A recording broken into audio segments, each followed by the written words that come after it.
কাজ করার জন্য এখানে কোনো ইঞ্জিনিয়ার নাই, কোনো ঠিকাদার নাই, কেউ নাই। শুধু তারা ড্রাইভাররাই, মেকানিজমরাই যারা আছে তারা আইসা এইখানে শুধু কাজ।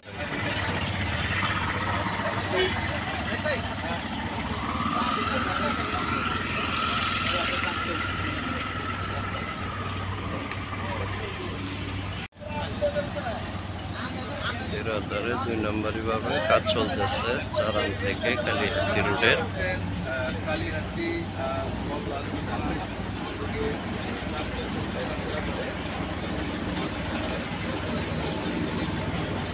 আর এমনি কাজ বন্ধ, দিনের বেলায় আর দিনের বেলায় কাজ করুন,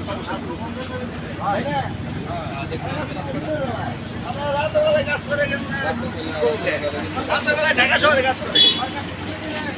দেখতে পাচ্ছেন আপনারা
মানে ব্যাপারটা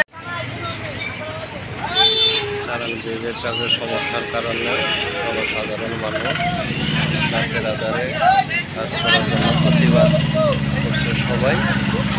রাতের আধারে কাজ করলে কাজটা ভালো হবে না, দিনের বেলায় কাজ চালাতে হবে, এটাই সবার প্রত্যাশা।